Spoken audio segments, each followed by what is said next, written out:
मोक्षमार्गस्य नेतारं भेतारं कर्मभूभृतां ज्ञातारं विश्वतत्त्वानां वन्दे तद्गुणलब्धये वन्दे तद्गुणलब्धये।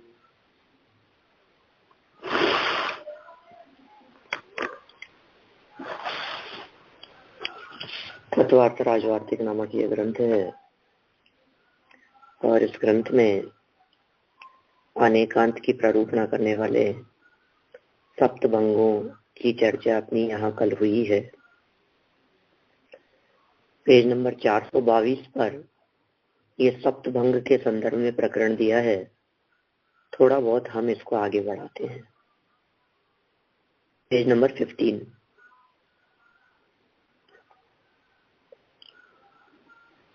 Page number 422 paragraph number 15।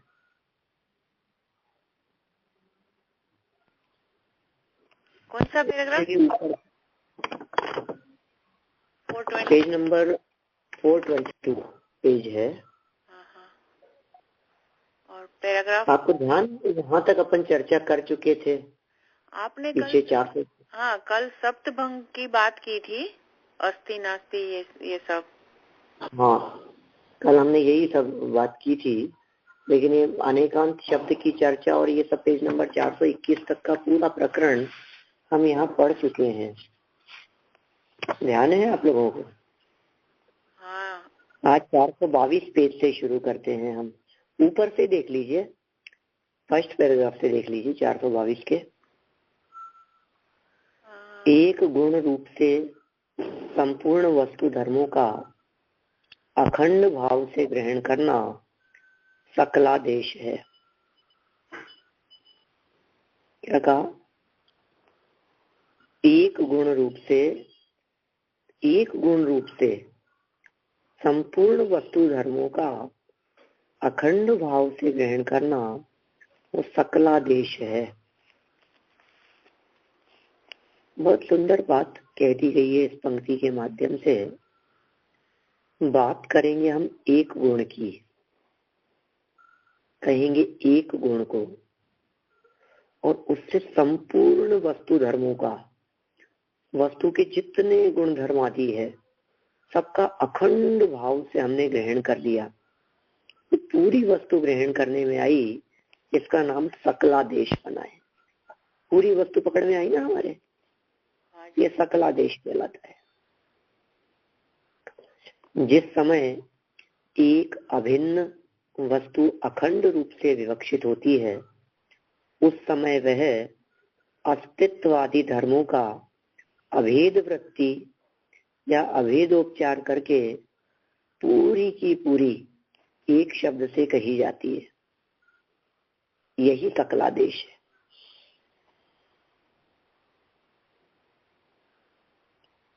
बात थोड़ी सी उपयोग को सूक्ष्म करके समझनी पड़ेगी। ये लिखा है यहाँ पर,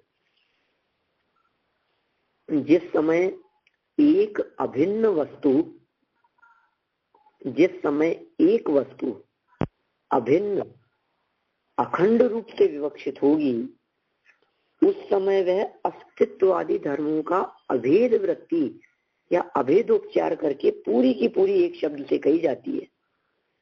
माने अस्तित्ववादी अलग अलग नहीं कहे जाएंगे, अभेद दिखाई दे रहे, वस्तु अखंड दिखाई दे रहे, वस्तु एक दिखाई दे रहे, अभेद अखंड। इस तरह से जब एक शब्द के माध्यम से पूरी वस्तु को ग्रहण किया जाता है तो वो सकलादेश कहलाता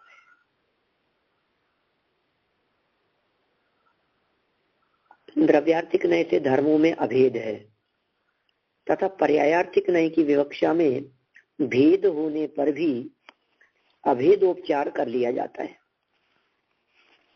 क्या कहा?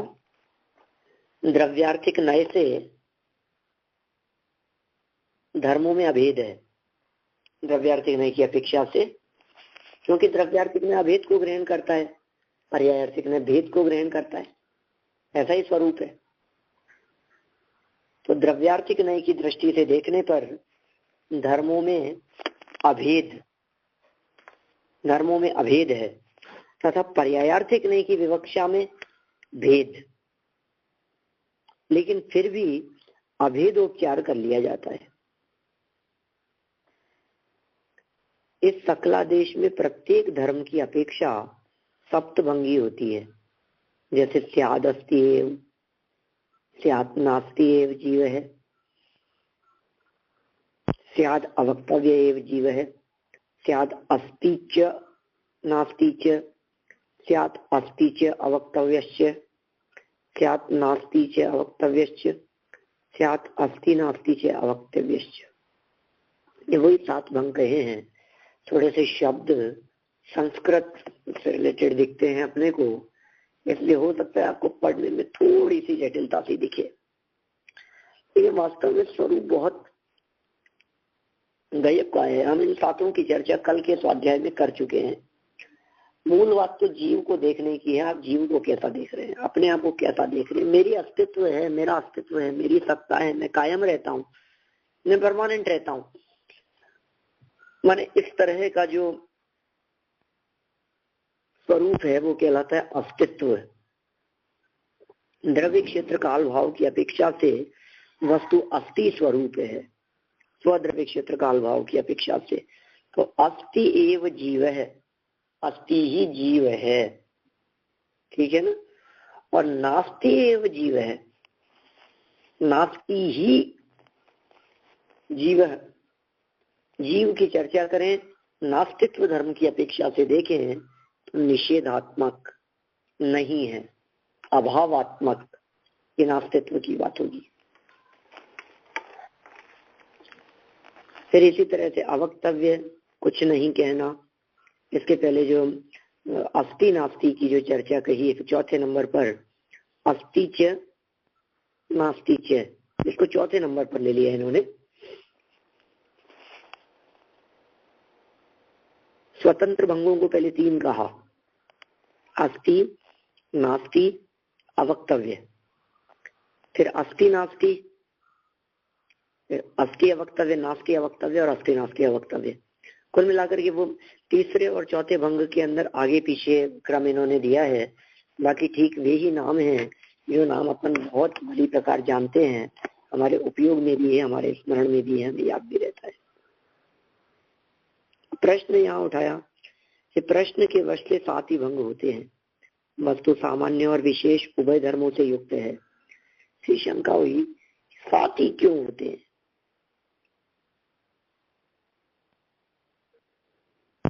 प्रश्न तो कितने भी हो सकते हैं, 7 ही क्यों होंगे। जवाब भी 7 ही हो सकते हैं। 7 ही प्रकार के प्रश्न, 7 ही प्रकार के जवाब। इस तरह से भंग भी 7 ही प्रकार के होंगे। चाहे वो सामान्य विशेष की चर्चा करो, किसी की भी बात करो, आप कोई भी भंग ले लो आप। भंग मतलब भेद प्रभेद, भेदों की चर्चा। चाहे वो चर्चा आप लीजिए सामान्य विशेष की। सामान्य और विशेष ये दोनों अलग अलग भंग हैं। अब इनको सामान्य विशेष को परस्पर विरोधी प्रतीत होने के कारण धर्म युगल कह दो, ठीक है ना। अब इस धर्म युगल की क्या स्थिति होगी, सामान्य विशेष धर्म युगल की, कि इस धर्म युगल में अस्ति, नास्ति और अवक्तव्य, इन तीनों को घटित करके 7 भंग बन जाएंगे। 7 ही परिस्थितियां हो सकती है, इससे ज्यादा नहीं बनेगी।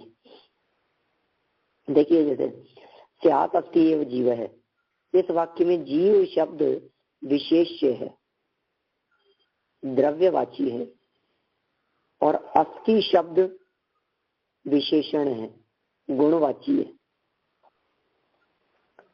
तो अस्ति की अपेक्षा से चर्चा कर रहे हैं। जैसे अस्ति एव शब्द तो ही के लिए आता है, प्रयोग किया जाता है। जीव शब्द जिसको पकड़ना है, जीव कैसा है कि जीव अस्ति वाला है, फिर जीव नास्ति वाला है, कि जीव अवक्तव्य है, कि जीव अस्ति अवक्तव्य है, जीव नास्ति अवक्तव्य है, अस्ति नास्ति अवक्तव्य है। मैंने इस तरह से जीव के साथ में घटित किया अपन ने। सब चर्चा जीव की करनी है, समझना तो आत्मा को ही है। मैं कैसा हूँ ये कथनचित है और कथनचित नहीं है। कहाँ है और कहाँ नहीं है कि अपने स्वरूप से, अपने द्रव्य क्षेत्र काल भाव से है और पर के द्रव्य क्षेत्र काल भाव से नहीं है। देखो एक बार अपने स्वरूप को, अपने द्रव्य क्षेत्र काल भाव से देखो, बड़ा मजा आएगा आपको। मैं कहाँ हूँ, मेरा क्षेत्र क्या है, मेरा काल क्या है, मेरा भाव क्या है, क्योंकि मेरा अस्तित्व इन 4 प्रकारों से रहता है। अकेला ऐसा नहीं है कि मैं अस्तित्व वाला हूं। मेरे अस्तित्व के 4 प्रकार हैं, 4 रूपों में मेरा अस्तित्व दिखता है। कौन कौन से 4 रूपों में अस्तित्व दिखता है? ये द्रव्य क्षेत्र काल भाव।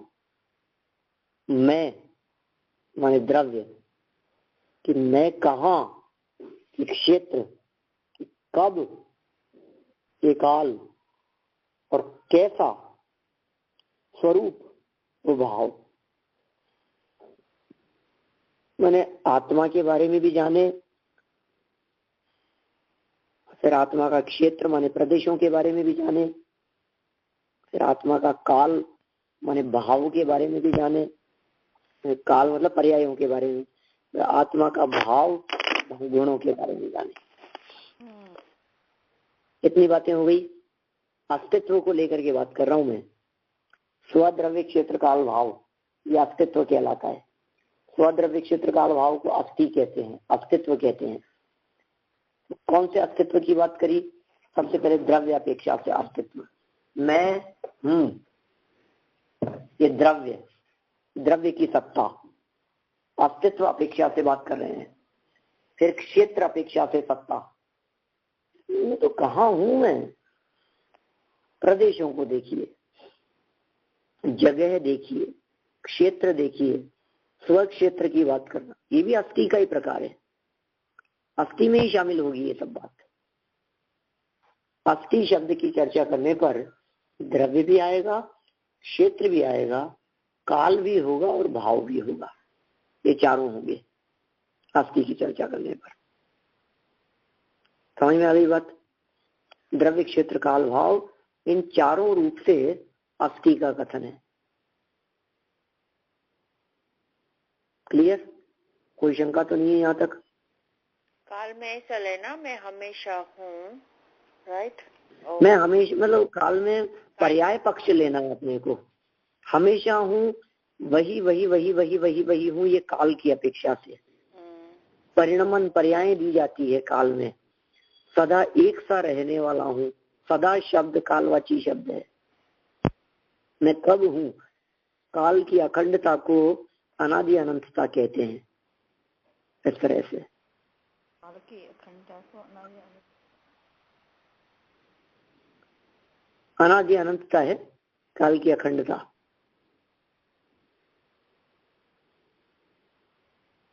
फिर भाव पक्ष के अंतर्गत गुणों को ग्रहण किया, गुण धर्म शक्तियों को ग्रहण किया। कौन सा गुण, कौन सा धर्म, कौन सी शक्ति है?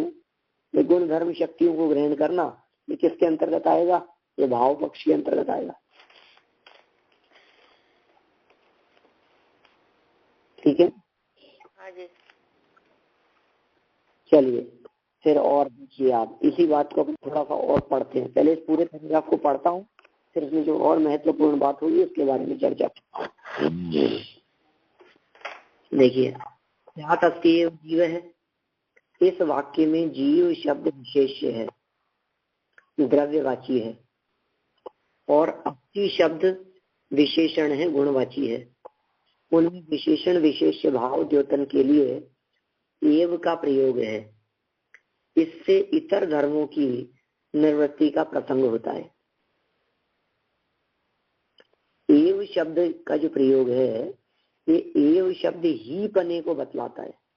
एव, ऐसा ही, एव शब्द माने ही को बतला रहा है। ही का मतलब ये हो गया कि इतर धर्मों की निवृत्ति का प्रसंग होता है, मैं दूसरे धर्मों की यहाँ चर्चा नहीं है। आत्मा अस्थि ही है, आत्मा नित्य ही है, आत्मा नित्य एव, नित्येव, नित्य ही है क्या?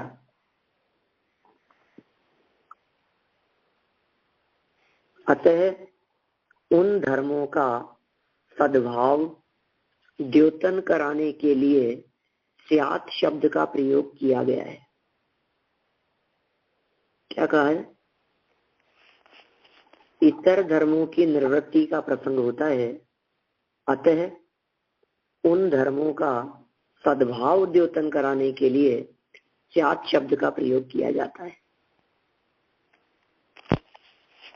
मैंने ही शब्द लगा दिया अपन ने, तो किसी ने कहा कि साहब आप ही कह रहे हो, नित्य ही है, तो अब स्यात् शब्द का प्रयोग किस लिए लगाएंगे? कि सद्भाव बतलाने के लिए, दूसरों का सद्भाव बतलाने के लिए स्यात् शब्द का प्रयोग किया है। माने यदि हम स्यात् शब्द का प्रयोग नहीं करके सिर्फ ही शब्द का प्रयोग करें तो एकांत का प्रसंग आएगा। जैसे देखिए, हमने बात कही कि स्यात् मतलब होता है कथनचित, स्यात् शब्द का मतलब किसी अपेक्षा से। हमने ऐसा कहा, यह किसी अपेक्षा से ऐसा है, यह किसी अपेक्षा से नित्य है। फिर हमने कहा यह नित्य ही है, तो नित्य ही है, गलत है ये बात, ये सही नहीं है। ये नित्य ही है आप ये नहीं कह सकते हो।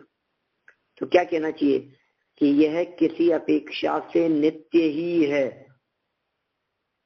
तो सही है, कोई दिक्कत नहीं। किसी अपेक्षा से नित्य ही है, ओके, तो कोई ऐतराज नहीं है। तो स्याद नित्य एव, स्यात् अस्ति एव, तो अस्ति एव माने अस्ति रूप ही है, स्यात् माने किसी अपेक्षा से। देखिए, स्यात् शब्द त्यंत प्रतिरूपक निपात है, इसके अनेकांत विधि विचार आदि अनेक अर्थ हो जाते हैं, अनेक अर्थ हो जाते हैं इसके, परंतु विवक्षा अवश्य यहाँ अनेकांत अर्थ लिया जाता है। यद्यपि स्यात् शब्द से सामान्यतया अनेकांत का द्योतन हो जाता है, स्यात् शब्द से सामान्यतया अनेकांत का ही ज्ञान हो जाता है, फिर भी विशेषार्थी विशेष शब्द का प्रयोग करते हैं। जैसे वृक्ष कहने से धव खदिर आदि का ग्रहण हो जाने पर भी धव खदिर आदि के इच्छुक उन शब्दों का प्रयोग करते हैं। ये अलग अलग शब्द हैं। ये वृक्ष शब्द का अर्थ धव भी होता है, वृक्ष शब्द का अर्थ खदिर भी होता है, और वृक्ष शब्द का अर्थ पेड़ भी होता है, टी, वो भी वृक्ष है। तो ये कह रहे हैं कि कोई व्यक्ति को धव चाहिए, अभी जो इसका अर्थ होता हो कि किसी को धव की जरूरत है, तो वो वृक्ष शब्द का प्रयोग नहीं करेगा, वो धव ही कहेगा। अथवा स्यात् शब्द अनेकांत का द्योतक होता है, जो द्योतक होता है वह किसी वाचक शब्द के द्वारा कहे गए अर्थ का ही द्योतन कर सकता है, अतः उसके द्वारा प्रकाश्य धर्म की सूचना के लिए इतर शब्दों का प्रयोग किया गया है।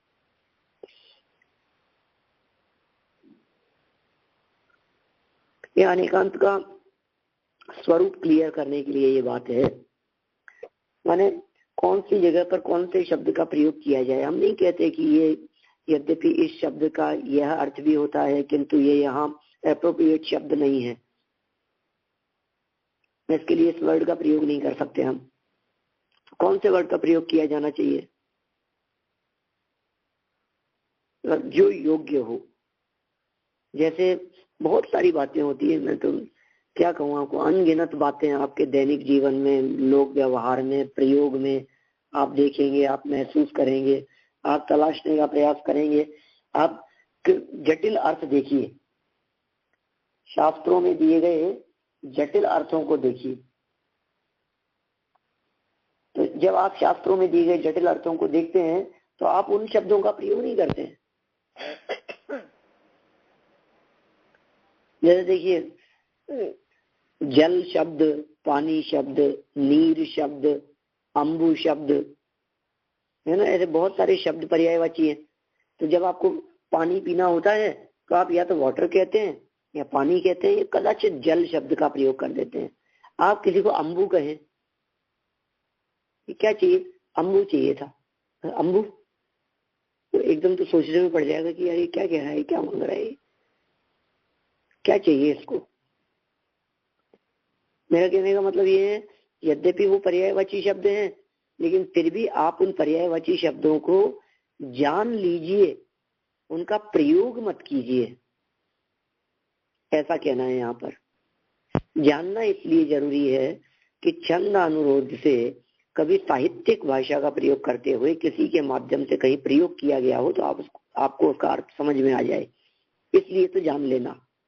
तो प्रयोग क्यों नहीं करना, कि प्रयोग इसलिए नहीं करना कि आप जन सामान्य के बीच में ऐसी डिमांड रखेंगे तो सामने वाला व्यक्ति को समझ ही नहीं पाएगा। क्या, जैसे ख माने आकाश, ग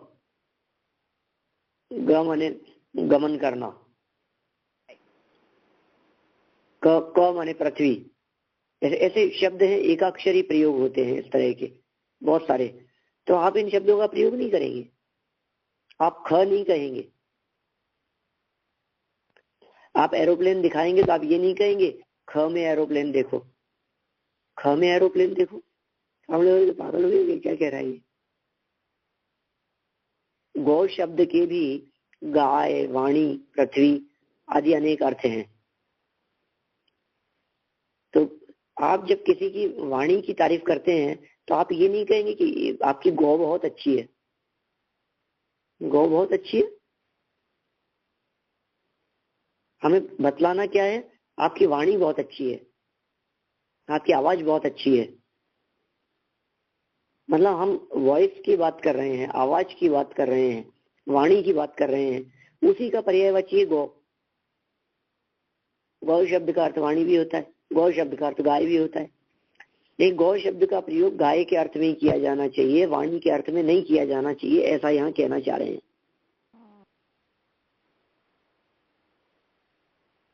इसलिए विशेषार्थी विशेष शब्द का ही प्रयोग करते हैं।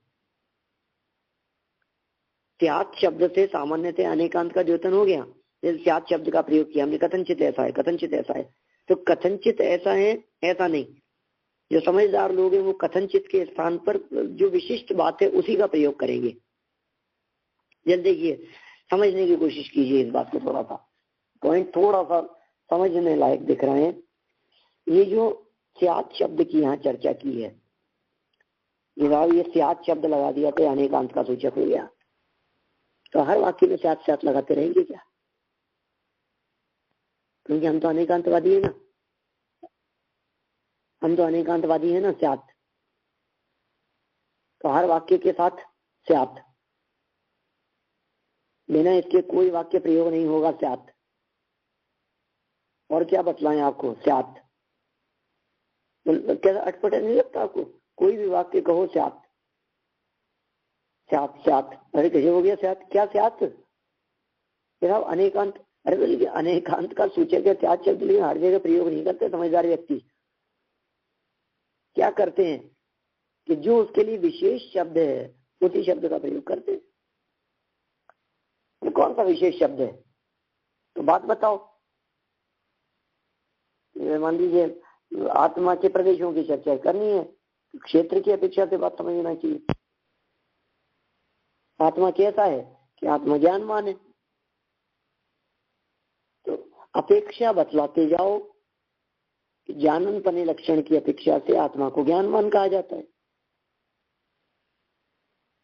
आंखों से दिखाई नहीं देता, चर्म चक्षुओं से पकड़ में नहीं आता, इंद्रियों के माध्यम से पकड़ में नहीं आता, इसलिए आत्मा के लिए कैसे शब्द का प्रयोग किया जाता है, अतीन्द्रिय या अमूर्तिक, ऐसे शब्द का प्रयोग किया जाता है।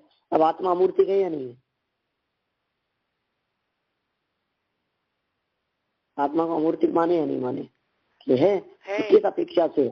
अपेक्षा क्लियर करो। मूर्तिक भी कहा है, शरीर की अपेक्षा से, द्रव्य कर्म की अपेक्षा से, मूर्तिक भी कहा है। विशेष ऐसा नहीं कि कथनचित मूर्तिक भी है, तो कथनचित कहने से सामने वाले की जिज्ञासा शांत नहीं होती। स्यात् कह देने से कि आत्मा स्यात् मूर्तिक है, स्यात् अमूर्तिक है, आपको संतुष्टि हो जाएगी। आत्मा स्यात् करता है, स्यात् अकर्ता है, आत्मा स्यात् भोक्ता है, स्यात् अभोक्ता है। लेकिन कह तो रहे हो कथनचित भोक्ता है, कथनचित, लेकिन कैसे है भोक्ता ये तो बताओ। आत्मा स्यात् अभोक्ता है, कैसे है अभोक्ता वो तो बताओ। नहीं समझ में आ रही है बात। कैसे है भोक्ता, कैसे है अभोक्ता, कैसे है कर्ता, कैसे है अकर्ता। अकेला स्यात् शब्द का प्रयोग नहीं, अपेक्षा स्पष्ट करो, अपेक्षा बतलाओ, काम करो। मेरे ख्याल में ये बात बिना अपेक्षाओं के नहीं चलेगा। विशेषार्थी को तो, आत्मार्थी को तो विशेष शब्द का प्रयोग ही करना चाहिए। समझ में आई? इसमें बीच में लाइन दी है, आप देखिए इस पैराग्राफ की 3, 4, 5, 6, 7वीं लाइन है। 6वीं लाइन से देखिए, स्यात् अस्ति एव जीवे वाली पैराग्राफ की लाइन नंबर 6।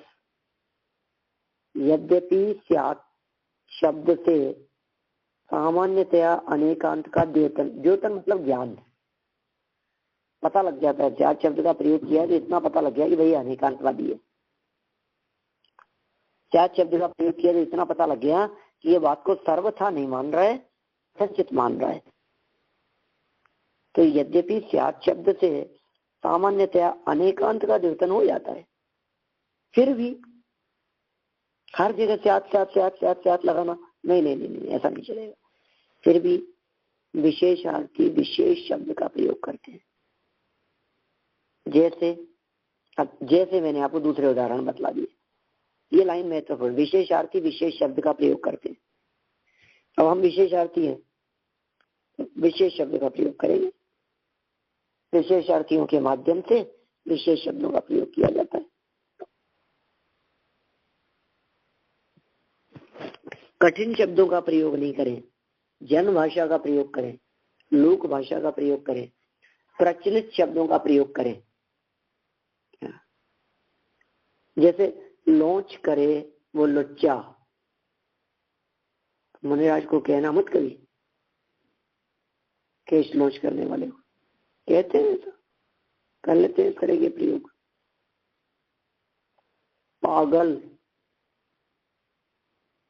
पता है सच में पागल कौन है? कर्म फूटा, कर्म जिसके फूट गए हों। पागल, पाप जिसके गल रहे हों। पागल, पापों को जिसने गला दिया है वो पागल है। तो ज्ञानियों को पागल कह करके पुकारे हम। पंच परमेष्ठियों के लिए पागल शब्द का प्रयोग करें। पापम गालियती पागल है, पापम गालियती पागल है, कि पापों को गला दे उसे पागल कहते हैं। हाँ, पापों को गलाने वाले को पागल कहते हैं, ये भी एक प्रयोग है, लेकिन दुर्लभ प्रयोग है। आप इसको ऑर्डिनरी यूज नहीं ले सकते हो। आप कहीं भी आप प्रयोग करने लगो, किसी के सामने कहने लगो, इतना प्रचलित प्रयोग नहीं है। ऐसे बहुत सारे दुर्लभ प्रयोग मिलेंगे। अनेकांत सिद्धांत ये सिखा रहा है हमारे को, ये शिक्षा दे रहा है, बोलचाल की शिक्षा दे रहा है, जीवन जीने की कला सिखा रहा है। आप सीखिए, आप समझिए, एक बार आप कोशिश कीजिए इस बात को समझने की, आपको समझ में आएगी। क्लियर हो गई है बात यहाँ तक?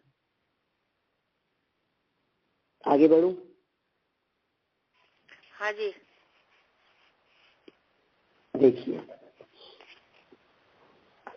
यदि स्यात् अस्ति एव जीवः, यह वाक्य सकलादेशी है, तो इसी से जीव द्रव्य के सभी धर्मों का संग्रह हो ही जाता है। तो आगे के भंग निरर्थक है। कितना गजब प्रश्न किया है। सकल मतलब होता है पूर्ण, सकलादेशी माने पूरे को ग्रहण करने वाला, वो सकलादेशी कहलाता है। यदि स्यात् अस्ति एव जीव है, यह वाक्य सकलादेशी है। यदि मान लीजिए कि वाक्य माना जाए, ये पूरे को ग्रहण कर रहा है, पूरे जीव को ग्रहण कर रहा है, तो फिर जीव द्रव्य के सभी धर्मों का संग्रह हो गया। आगे के भंगों की क्या जरूरत है? एक ही शब्द के अंदर सब गर्भित हो गया ना, फिर दूसरों को क्यों माने, फिर दूसरों की चर्चा क्यों करें, दूसरों का ग्रहण क्यों किया गया है? तो ये उत्तर दे रहे हैं यहाँ, गौण और मुख्य विवक्षा से सभी धर्मों की सार्थकता है। क्या? गौण और मुख्य विवक्षा से, मुख्य गौण विवक्षा से सभी भंगों की सार्थकता है। द्रव्यार्थिक की प्रधानता तथा पर्यायार्थिक की गौणता में प्रथम भंग सार्थक है।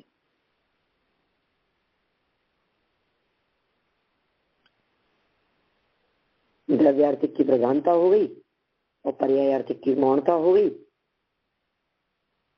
इसमें पहला भंग सार्थक है। और द्रव्यार्थिक की गौणता और पर्यायार्थिक की प्रधानता, इसमें द्वितीय भंग सार्थक है। यहाँ प्रधानता केवल शब्द प्रयोग की है, वस्तु में तो सभी भंगों में पूरी ही ग्रहण की जाती है। प्रधानता किसमें किसकी है?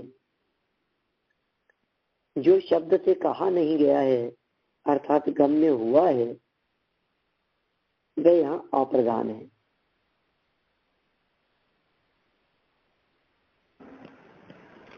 जो शब्द से कहा नहीं गया है अर्थात अगम्य आना चाहिए, यहाँ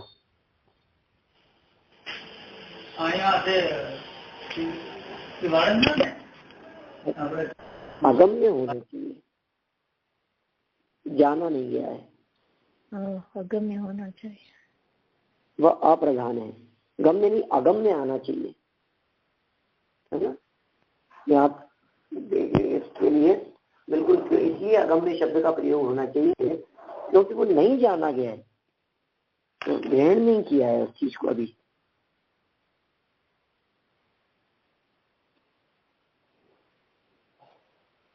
कहा नहीं गया है ना, अप्रधान है, वह यहाँ अप्रधान है।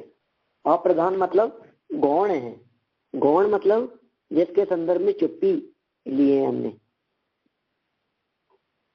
तृतीय भंग में युगपत विवक्षा होने से दोनों ही अप्रधान हो जाते हैं,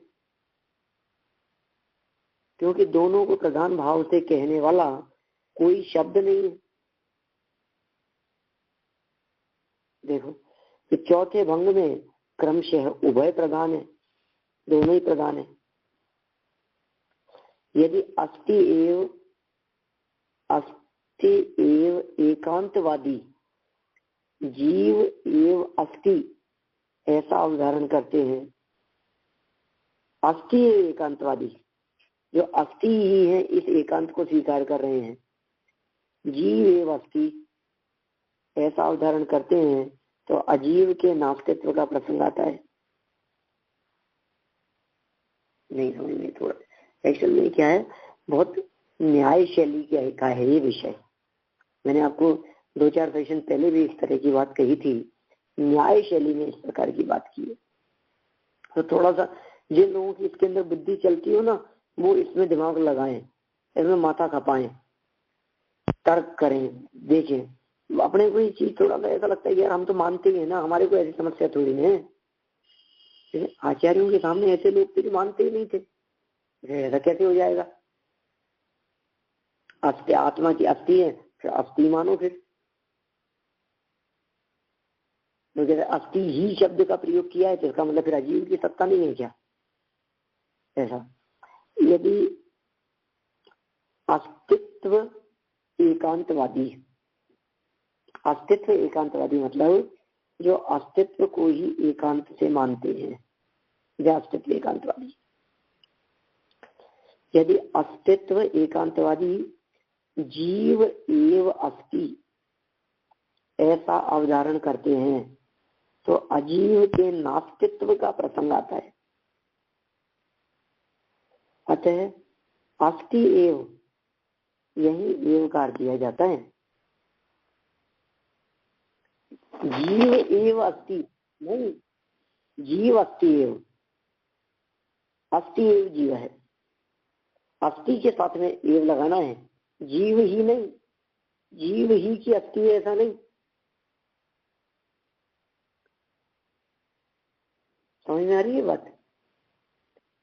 अस्ति एव कहने से पुद्गल आदि के अस्तित्व से भी जीव का अस्तित्व व्याप्त हो जाता है।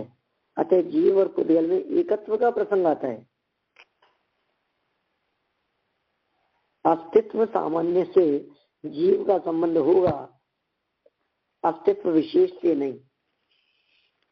जैसे अनित्यमेव कृतकम कहने में अनित्यत्व के अभाव में कृतकत्व नहीं होगा, ऐसा अवधारण करने पर भी सब प्रकार के अनित्यत्व से सब प्रकार के कृतकत्व की व्याप्ति नहीं होती, किंतु अनित्यत्व सामान्य से ही होती है, न कि रथ घट पट आदि के अनित्यत्व विशेष से। बहुत उहापोह है इसमें। मैं एक बार और आगे पढ़ देता हूँ, है ना। कोई विशेष चर्चा की कोई बात आएगी आप लोगों के लिए प्रयोजनभूत, तो अपन उस बात को और देखेंगे आगे। देखिए, यह समाधान प्रस्तुत करने पर तो यही फलित होता है कि आप स्वयं अवधारण की निष्फलता स्वीकार कर रहे हैं। स्वयंगत विशेष से अनित्यत्व है, इसका स्पष्ट अर्थ है कि परगत विशेष से अनित्यत्व नहीं है। देखो, स्वयंगत विशेष से यदि है, वो अपने से है, तो स्पष्ट है कि पर से नहीं है। फिर तो अनित्यम कृतकम ऐसा बिना अवधारण का वाक्य कहना चाहिए। ऐसी दशा में अनित्यत्व का अवधारण न होने से नित्यत्व का भी प्रसंग प्राप्त होता है। इसी तरह आप यदि अस्तित्व सामान्य से जीव स्यादस्ति है, पुद्गल आदिगत अस्थि विशेष से नहीं, यह स्वीकार करते हैं, तो ये स्वयं मान रहे हैं कि दो प्रकार का अस्तित्व है, एक सामान्य अस्तित्व और दूसरा विशेष अस्तित्व। ऐसी दशा में सामान्य अस्तित्व से स्यादस्ति और विशेष अस्तित्व से स्यान्यास्ति होने पर भी पर अवधारण निष्फल हो ही जाता है। सब प्रकार के अस्तित्व स्वीकृत होने पर ही नास्तित्व के निराकरण से ही अवधारण सार्थक हो सकता है। नियम न रहने पर पुद्गल आदि के अस्तित्व से भी स्यादस्ति की प्राप्ति होती है।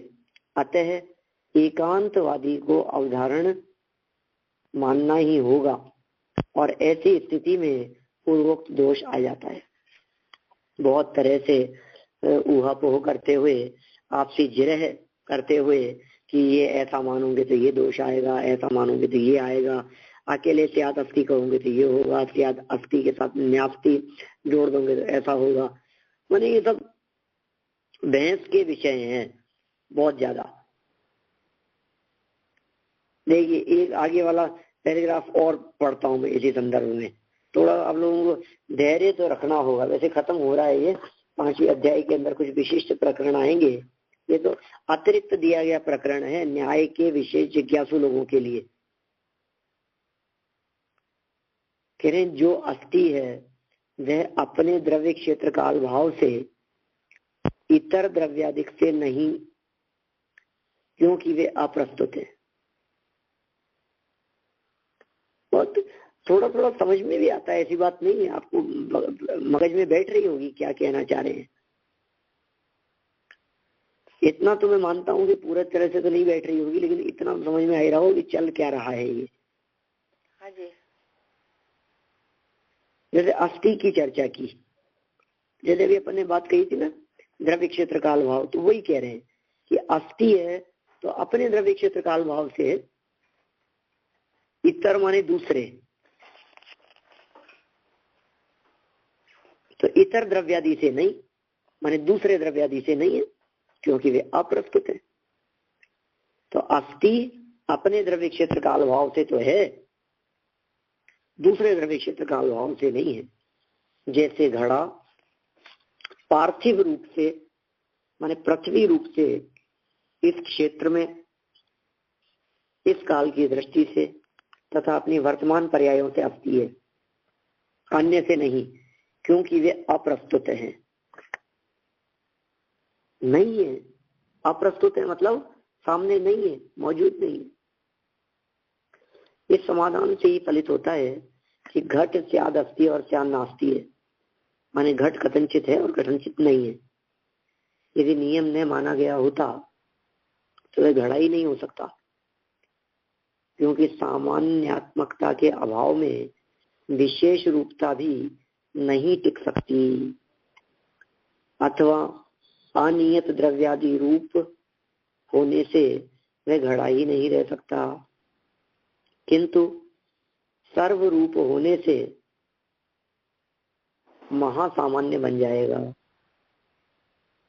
यदि घड़ा पार्थिव की तरह जलादि रूप से भी अस्थि हो जाए तो जलादि रूप भी होने से वह एक सामान्य द्रव्य बन जाएगा, नहीं कि घड़ा। बोलो, मैंने वो पृथ्वी की तरह ही, जिस तरह वो घड़ा पृथ्वी रूप है उसी तरह से उसको जल रूप भी मान लोगे तो क्या होगा, फिर उसका स्वरूप क्या रहेगा, खत्म नहीं हो जाएगा वो। यदि इस क्षेत्र की तरह अन्य समस्त क्षेत्रों में भी घड़ा अस्थि हो जाए तो वह घड़ा नहीं रह पाएगा, किंतु आकाश बन जाएगा। यदि इस काल की तरह अतीत अनागत काल से भी वह अस्थि हो तो भी घड़ा नहीं रह सकता, किंतु त्रिकालानुयायी होने से मृद द्रव्य बन जाएगा। फिर तो जिस प्रकार इस देश काल रूप से हम लोगों के प्रत्यक्ष और अर्थ क्रियाकारी है, उसी तरह अतीत अनागत तथा सभी देशों में उसकी प्रत्यक्षता तथा संबंधी अर्थ क्रियाकारी तो होनी चाहिए। फिर तो यहाँ जैसा ही सब जगह होना चाहिए, एक पर्याय अनेक पर्याय में रह जाएगी, स्थिर हो जाएगी। अरे कितने प्रैक्टिकली कैसा लगेगा अपने को, यदि सिर्फ अस्थि मानो, उसकी नास्ति नहीं मानोगे तो फिर वो अस्थि मतलब वो सदा काल वैसा ही हो जाएगा फिर वो। लेकिन नास्ति मानना इसलिए जरूरी है कि अभी तो है, 5 मिनट पहले नहीं था, तो पूर्व की अपेक्षा से नास्ति है। जैसे अभी हमारे में देखें तो युवावस्था की अस्थि, बाल्यावस्था की नास्ति, वृद्धावस्था की नास्ति। तो अब ये कह रहे हैं कि साहब अस्थि मानो आप, तो नास्ति मत मानो। तो वृद्धावस्था में भी युवावस्था होने का प्रसंग आएगा, बचपन में भी युवा ही था, फिर हमेशा युवा युवा युवा युवा युवा ही रहेगा, क्योंकि फिर नास्ति तो है ही नहीं किसी भी चीज की। कितनी बड़ी प्रॉब्लम होगी। इसी तरह जैसे वे नया है, उसी तरह है पुराने या सभी रूप रसगंध स्पर्श संख्या संस्थान आदि की दृष्टि से भी अस्थि हो तो वह घड़ा नहीं रह जाएगा, किंतु सर्वव्यापी होने से महासत्ता बन जाएगा। इसी तरह मनुष्य जीव भी स्वद्रव्य क्षेत्र काल भाव की दृष्टि से ही अस्थि है, अन्य रूपों से नास्ति है। यदि मनुष्य अन्य रूप से भी अस्थि हो जाए तो वह मनुष्य ही नहीं रह सकता। अन्य रूप से भी अस्थि हो जाए तो क्या मैं गधे रूप से अस्थि है क्या मेरी? गधे रूप से नास्ति है। घोड़े रूप से अस्थि है क्या? उस रूप से नास्ति है, महासामान्य हो जाएगा। इस तरह अनियत क्षेत्र आदि रूप से अस्थि मानने में अनियत रूपता का प्रसंग आता है। मैंने इस तरह की परेशानियां बतलाई है कि आप एक बात को ही स्वीकार करें और दूसरे पक्ष को स्वीकार नहीं करें तो बहुत बड़ी उलझन में फंस जाएंगे उस उलझन के निराकरण के लिए आपको ये सातों ही भंग सही सही रूप में स्वीकार करने ही होंगे। इस तरह से अपने थोड़ी बहुत चर्चा इनके संदर्भ में यहाँ की है, शेष चर्चा से आगे करेंगे। अभी की बात को विराम देता हूँ।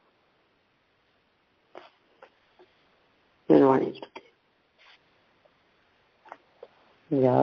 के ज्ञान ते तुझे लोकालोक, तो वाणी मस्तक नमो सदा देत हूँ रोक, सदा देत हूँ रोक।